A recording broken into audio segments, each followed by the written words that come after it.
Morning विद्यार्थियों, डीडीपीएस online class में आपका स्वागत है। देखो, अपन ने पिछली कक्षा में जो अपन टॉपिक पढ़ रहे हैं वो क्या है, टॉपिक पृष्ठीय क्षेत्रफल और आयतन। ठीक है, अभी तक अपन पृष्ठीय क्षेत्रफल और आयतन में घन और घनाभ के बारे में ही पढ़ रहे हैं। कुछ सवाल अपन ने पिछली कक्षा में भी किए थे, पृष्ठीय क्षेत्रफल से संबंधित किए थे और आयतन से संबंधित किए थे। उसके आगे एक क्वेश्चन एक और आया आपके सामने, एक घनाभ की लंबाई, चौड़ाई और ऊंचाई का योग कितना है? 19 सेमी है। घनाभ की लंबाई, चौड़ाई और ऊंचाई का योग कितना है? 19 सेमी है। विकर्ण की लंबाई कितनी है? 11 सेमी है। ठीक है, तो घनाभ का संपूर्ण पृष्ठीय क्षेत्रफल ज्ञात करना है।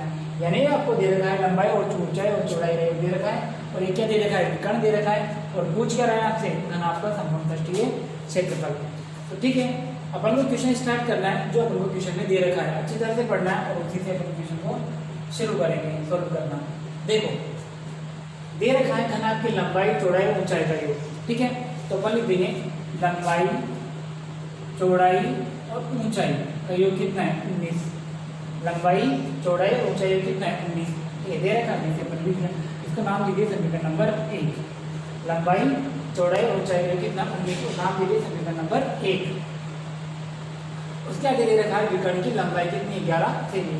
यानी जो विकर्ण है उसकी लंबाई कितनी दे रखी है? अपन को 11 सेमी। तो वो लाइन भी लिख देते हैं अपन, क्या है? विकर्ण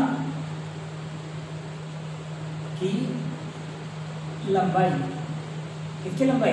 विकर्ण की लंबाई कितनी दे रखी है अपन को? 11 सेमी। विकर्ण की लंबाई कितनी दे रखी है? 11 सेमी। अब विकर्ण की लंबाई दे रखी है अपन को 11 सेमी, तो अपन यहाँ लगाएंगे उसका सूत्र। ये अपन सब ने ये सभी चीजें अपन ने पढ़ी थी 15वीं प्रश्नों में, जब अपन वृत्त के बारे में पढ़े थे। जैसे वृत्त की परिधि दे रखी हो तो उसको सूत्र कहाँ लगाते थे? नीचे लगा देते हैं। ऐसे विकर्ण की लंबाई दे रखी है तो लंबाई उसके नीचे लगाएंगे। तो आपने सूत्र याद किया होगा विकर्ण की लंबाई का, क्या था बताओ मुझे? अंडररूट लंबाई का स्क्वायर, चौड़ाई का स्क्वायर और ऊंचाई का स्क्वायर बराबर 11। तो यही अपना सूत्र था। अब सभी को पता है अंडररूट हट के इधर क्या बन जाएगा? स्क्वायर बन जाएगा। जब अंडररूट का पक्षांतर होगा, यानी कि वर्गमूल का जब पक्षांतर होगा तो क्या बन जाएगा? वो स्क्वायर बन जाएगा। तो मैं लिखूंगा A square plus B square plus H square. तो 11 के ऊपर क्या आ जाएगा? स्क्वायर आ जाएगा। क्या आ जाएगा? स्क्वायर आ जाएगा। ए स्क्वायर, बी स्क्वायर और एच स्क्वायर। तो 11 का स्क्वायर कितना हो गया? 121। इक्वेशन कौन सी आ गई? वो आ गई। यहाँ पे किसी कोई समस्या? देखो, ये सारी चीजें की अपन ने जो अपन को क्वेश्चन में दे रखा था। क्वेश्चन जैसे जैसे अपन को किया है वैसे वैसे अपन ने किया है। ठीक है, अब अपन क्वेश्चन स्टार्ट करते हैं। क्या निकालना है अपन को? घनाभ का संपूर्ण पृष्ठीय क्षेत्रफल। अब यहाँ तक तो आपको आ गया, लंबाई, चौड़ाई, ऊंचाई दे रखा था। ऊंचाई आ गई, विकर्ण की लंबाई दे रखी थी, लिख दी मैंने। विकर्ण का सूत्र यहाँ लगा दिया और 11 यहाँ पे दे दी। अंडररूट क्या बन गया? इधर स्क्वायर बन गया। ये ऐसे कैसे आ गया? और 11 का वर्ग कितना हुआ? 121 आ गया। समीकरण नंबर कौन से? 2 आ गया। ठीक है, यहाँ तक अपना क्वेश्चन हो गया। अब देखो अपन क्या करेंगे। आपने एक क्वेश्चन सूत्र पढ़ा होगा 9th क्लास में भी था वो, ए प्लस सूत्र था आपके पास। इधर में लिखो सूत्र, आपको इधर लिखूंगा। सूत्र था A plus B plus C का होल स्क्वायर। सूत्र क्या था? A plus B plus C का होल स्क्वायर। और क्या था सूत्र? A square plus B square plus C square plus 2ab plus bc plus ca। ये अपना सूत्र था, a plus b plus c का होल स्क्वायर। इसी सूत्र को यहाँ पे करेंगे। अपन को a की जगह लिखना है l, b की जगह लिखना है b और c की जगह लिखना है हमको h। दोबारा सूत्र क्या थे? a, b और c का होल स्क्वायर। a का स्क्वायर, देखो a का स्क्वायर, b का स्क्वायर और c का स्क्वायर, प्लस 2 लगाना है। फिर ब्रैकेट में एक बार ए बी, एक बार बी सी और एक बार सी ए लिखना है। ठीक है, तो यहाँ देखो ए की चूंकि ए की जगह एल, बी की जगह बी और सी की जगह क्या आएगा? एच का होल स्क्वायर। आगे यहाँ पे अब क्या पहले क्या रहा है? ए स्क्वायर मतलब एल का स्क्वायर, फिर क्या है? बी तो बी का स्क्वायर, फिर क्या आएगा? एच का स्क्वायर, फिर प्लस 2 लिख देंगे। फिर क्या लिखेंगे? प्लस 2 लिख देंगे। ब्रैकेट में क्या लिखेंगे अपन? एल बी, बी एच और एच एल। एक बार सबको लिखेंगे, एल बी, बी एच और एच एल लिख देंगे। आगे है कम है। चलो ठीक है, मान रखो समीकरण 1 और 2 से मान रखते हैं, ये आपको सूत्र याद करना पड़ेगा। समीकरण 1 व 2 से मान रखने पर ये सूत्र याद करना पड़ेगा आपको, ये दोनों ना सूत्र अच्छी तरह से। a plus B plus C H, अब देखो यहाँ पे समीकरण 1 और 2 से मान रखेंगे अपन, l plus B plus H का मान कितना है, देखो l plus B plus H का मान कितना है 19, यानी a लंबाई चौड़ाई और ऊंचाई का योग कितना है 19, यानी कि 19 आ गया। अब जो a plus B plus H का square, L square B square H square कहाँ है, ये रहा। एक मान तो ये रखा अपन ने और एक मान यहाँ देखो, L square plus B square plus H square कितना है 121, तो यहाँ पे देखो 121 दो। ये किसका सूत्र बन रहा है बताओ चलो, दो लंबाई इंटू चौड़ाई, चौड़ाई इंटू ऊंचाई, ऊंचाई इंटू लंबाई, यानी घनाभ का संपूर्ण पृष्ठीय क्षेत्रफल। तो मैं इसकी जगह क्या लिख सकता हूँ, घनाभ का संपूर्ण पृष्ठीय क्षेत्रफल, ठीक है। ठीक है, घनाभ का संपूर्ण पृष्ठीय क्षेत्रफल, घनाभ का संपूर्ण पृष्ठीय किसी को करिए घनाभ का संपूर्ण पृष्ठीय क्षेत्रफल। अब बताओ 19 का वर्ग कितना होता है 361, जब 19 को 19 से गुणा करेंगे तो कितने हैं 361 आएंगे। ये प्लस का है, इधर आके किसमें जाएगा माइनस में जाएगा।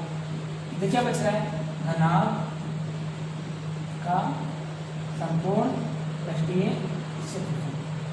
हटाओ, 1 में से गया तो 0, 6 में से 2 गया तो कितना 4, 3 में से गया तो 240, घनाभ का संपूर्ण पृष्ठीय। तो घनाभ का संपूर्ण पृष्ठीय क्षेत्रफल कितना आ गया, क्या आ गया, घनाभ का संपूर्ण पृष्ठीय क्षेत्रफल कितना आ गया 240 सेमी स्क्वायर आ गया। बताओ कहाँ दिक्कत आ रही है आपको।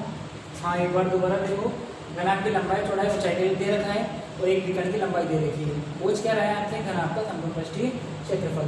देखो लंबाई चौड़ाई ऊंचाई का योग कितना है 19, विकर्ण की लंबाई दे रखी है मेरे को 11, तो विकर्ण की लंबाई के सूत्र अपने नीचे लगाना बराबर 11। ये अंडर क्या बन गया इसके ऊपर स्क्वायर, इसको ऐसे कैसे 11 के ऊपर कितना 121। तो अपन ने क्या करा फिर एक सूत्र लगाया अपन ने, लंबाई L plus B plus H का होल स्क्वायर, ये सूत्र आपको याद करना है, ठीक है। एल बी और एच का होल स्क्वायर, तो क्या लिखेंगे एल स्क्वायर बी स्क्वायर और एच स्क्वायर, इन तीनों का स्क्वायर करना है, प्लस 2 लिख दिया, 2 लिखिए, इनको एक बार गुना करना है, एल बी बी एच और एच एल लिख दिया अपन ने, ठीक है। अब समीकरण 1 और 2 से अपन यहाँ पे क्या रखेंगे, मान रखेंगे L plus B plus H का योग कितना है 19, तो मैंने 19 लिख दिया और बाहर क्या लगा दिया स्क्वायर लगा दिया, एल स्क्वायर बी स्क्वायर और एच स्क्वायर मान ये रहा कितना आ 11, यहाँ पे 121 लिख दिया मैंने। और ये किसका सूत्र बन रहा था, घनाभ का संपूर्ण पृष्ठीय क्षेत्रफल। 19 का वर्ग कितना हो गया 361, ये प्लस का था इधर आते में गया माइनस में गया, बराबर घनाभ का संपूर्ण पृष्ठीय क्षेत्रफल। इसको जब इसमें से माइनस करा तो कितना आ गया 240, घनाभ का संपूर्ण पृष्ठीय क्षेत्रफल कितना आ गया। देखो एक बार अच्छी तरह से, जहाँ नहीं समझ में आया समझो, फिर मुझसे कमेंट करके पूछो सर कहाँ नहीं आ रहा आपको। बहुत अच्छा क्वेश्चन है, इसके आने के चांस हैं, ठीक है।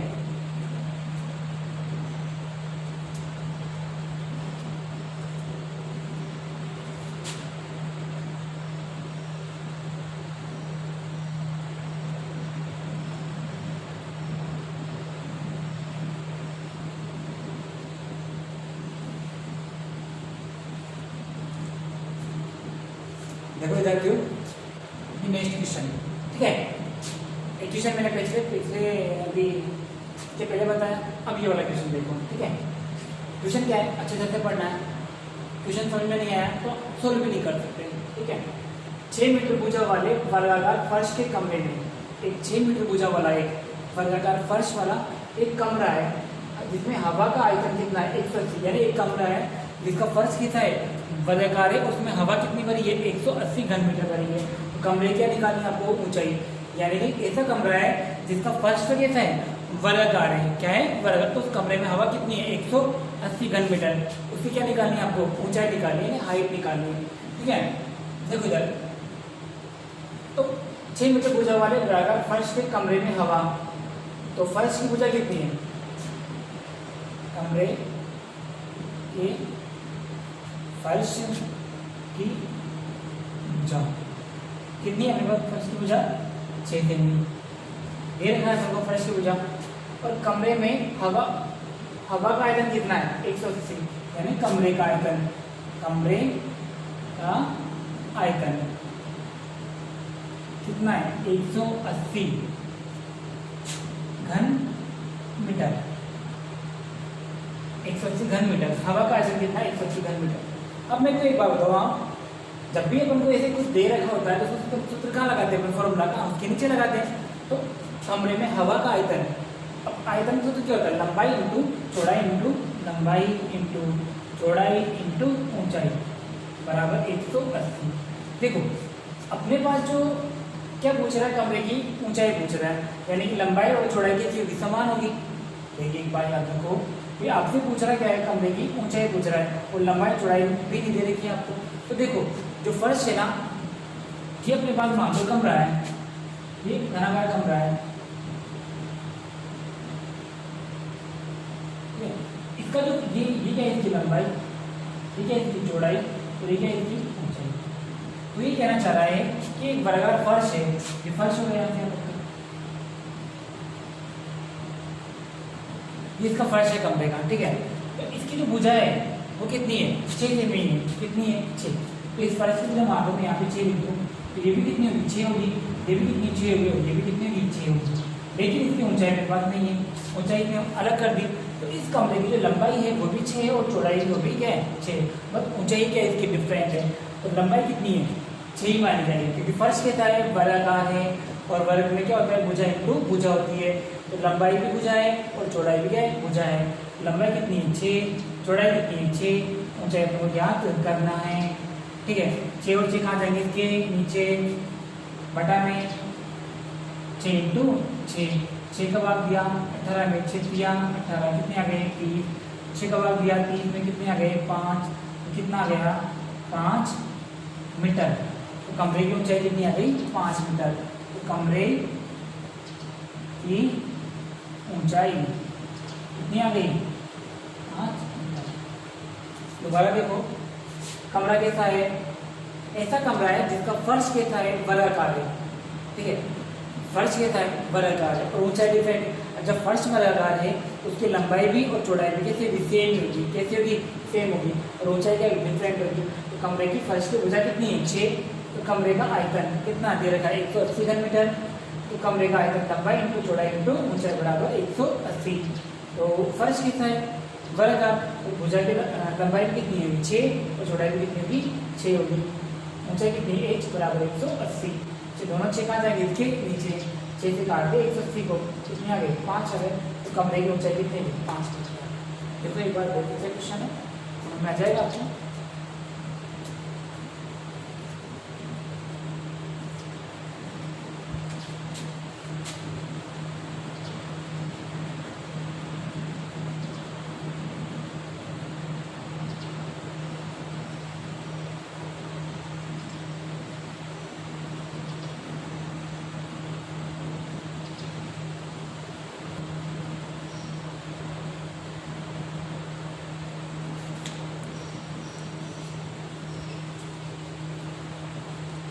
देखो विद्यार्थियों अपन चलते हैं नेक्स्ट सवाल की तरफ। अब अपना क्वेश्चन क्या है, देखो 44 मीटर लंबी 1.5 मीटर ऊंची और 85 सेमी चौड़ी दीवार बनाने में 22 सेमी 10 सेमी 17 सेमी माप में कितनी ईंटों की आवश्यकता होगी।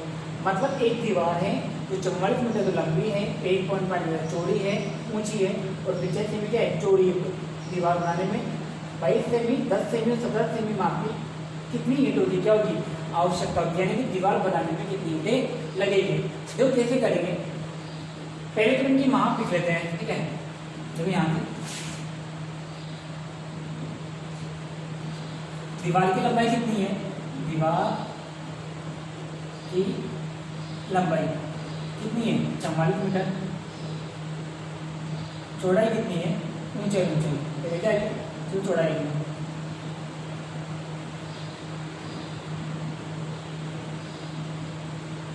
चौड़ाई कितनी है मेरे पास 85 सेमी और ऊंचाई कितनी है मेरे पास 1.5, ठीक है। ये हो गई। अब ईंटों की लिखो, ईंट की लंबाई कितनी है 22 सेमी, चौड़ाई कितनी है 10 सेमी, ऊंचाई कितनी है 17 सेमी। ये सभी है। ईंट की लंबाई कितनी है 22 सेमी, चौड़ाई कितनी 10 सेमी, ऊंचाई कितनी 17 सेमी। ठीक है, अब एक बार पता लगाओ, क्योंकि ये तो सब पहले जब भी आप सवाल सॉल्व करो ऐसे सवालों को हल करते टाइम एक बात ये देखना है कि जो सभी मान हैं वो उनकी मात्रा क्या समान है, यानी कि यानी सभी मीटर में होनी चाहिए, या सभी देखो कि सभी सेमी में है नहीं है। अगर कोई सेमी में है और सभी मीटर में है, या कोई मीटर में है और सभी सेमी में, तो उनको एक मात्रा बनाना है। जैसे ये सेमी और ये सेमी, ये भी सेमी, ये दो ही हैं जो क्या है मीटर में, इनको कहीं बनाएंगे सेमी बनाएंगे, तभी अपन सवाल को हल कर पाएंगे, नहीं तो नहीं कर पाएंगे। अब देखो 44 सेमी है, 44 मीटर है, 44 मीटर कितने बनाएंगे सेमी बनाएंगे। अब आप सभी जानते हो कि 1 मीटर में कितने सेमी होता है 100 सेमी होता है। तो 44 मीटर को जब अपन सेमी बनाएंगे तो किससे गुणा करेंगे अपन 100 से गुणा करेंगे। जब इसको अपन 100 से गुणा किया तो कितना आ गया 4400 सेमी आ गया। ठीक है, कितना आ गया 4400 सेमी। पिक्चर तो पहले से सेमी में दे रखा है, इसको तो अपन बदलेंगे नहीं। ठीक है, यहाँ देखो 1.5 का है मीटर में, इसको किससे गुणा करो 100 से मल्टीप्लाई करो। ठीक है, जब 100 से मल्टीप्लाई करा तो कितना आया 150 सेमी आ गया। कितना आ गया 150 सेमी आ गया। तो ये आ गया अपने पास। ठीक है, यहाँ पे पॉइंट लगा हुआ है, अब वो सेमी में आ गया, ये भी सेमी में आ गया और ये भी लाइन में आ गया सेमी में, ये भी सेमी में, ये भी सेमी में और ये भी सेमी में। देखो ये अपनी दीवार है, इस दीवार में क्या लगी हुई है ईंटें लगी हुई।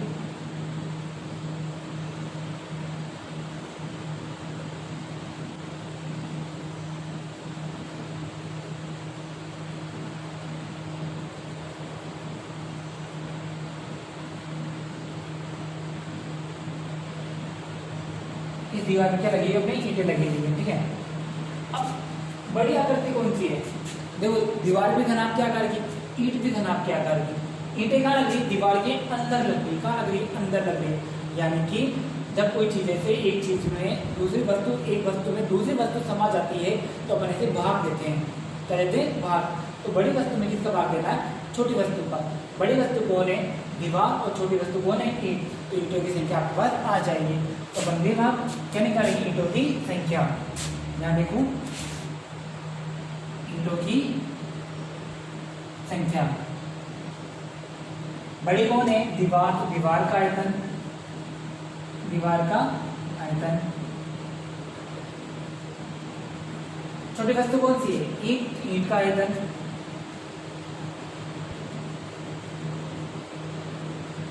ईंट का आयतन।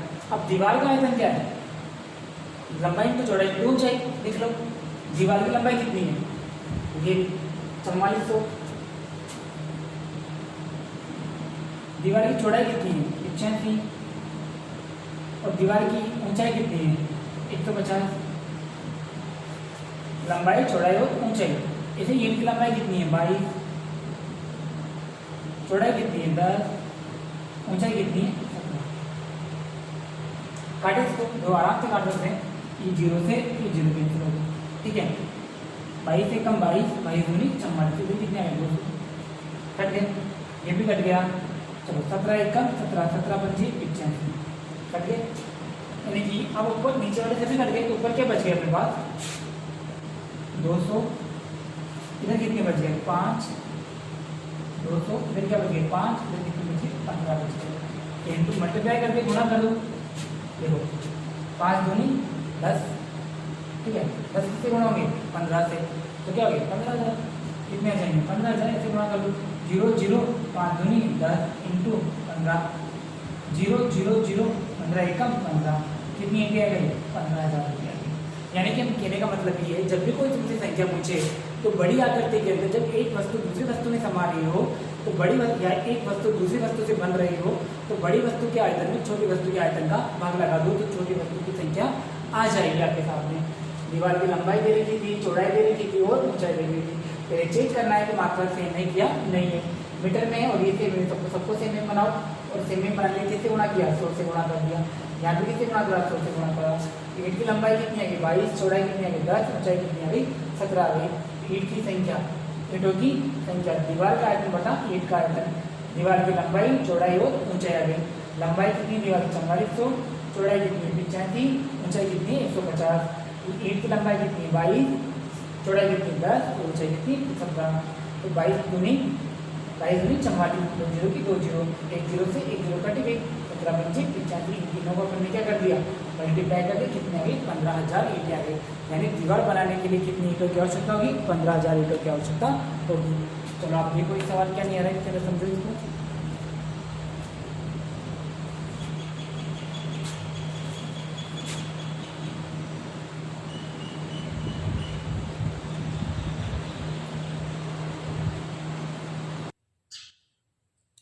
देखो अपन ने इस क्लास में अपने 3 4 सवाल कर लिए अब तक, और ये 2 सवाल है उनसे संबंधित हैं। मैं आपको ये दोनों सवाल आपको घर पे करना है, होमवर्क के सवाल है और बिल्कुल सेम टू सेम उनके जितने ही हैं उनको समझ के और इन सवालों को करना है, ठीक है।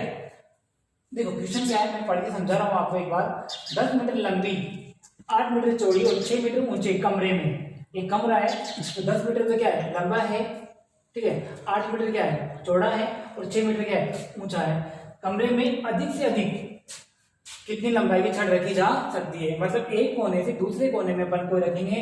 जैसे ये मान लो ये कमरा है अपना, इस कोने से इस कोने में अपन अधिक से अधिक लंबाई की छड़ रख सकते हैं। तो अपन को निकालना क्या है बताओ, घनाभ का विकर्ण निकालना है। इसमें किसका सूत्र लगाओगे आप, घनाभ के विकर्ण का सूत्र लगाओगे। दूसरा है घन का आयतन 512 मीटर है, क्या निकालना है उसकी भुजा निकालनी है। देखो आपको क्या दे रखा है, घन का आयतन दे रखा है और क्या पूछ रहा है आपसे भुजा। तो आप लिखोगे घन, आप क्या लिखोगे घन का आयतन बराबर 512 और आयतन का सूत्र यहाँ नीचे लगाओगे और इसको क्यूब में बदल के इसकी भुजा निकाल लोगे। ऐसा क्वेश्चन भी अपन पहले कर चुके हैं। तो ये दोनों सवाल क्वेश्चन बहुत आसान क्वेश्चन है, बस इनकी लैंग्वेज थोड़ी इस तरह से लग रही है। इसमें तो आप निकालोगे घनाभ का विकर्ण निकालोगे, इसमें क्या निकालोगे आप भुजा निकालोगे। अच्छी तरह से घर पे करना, समझ के करना, और सभी इन जो घन और घनाभ के वो सभी सूत्र आपको याद होने चाहिए, ठीक है। बाकी इन सवालों को अपन नेक्स्ट क्लास में हल करवाएंगे, ठीक है। धन्यवाद।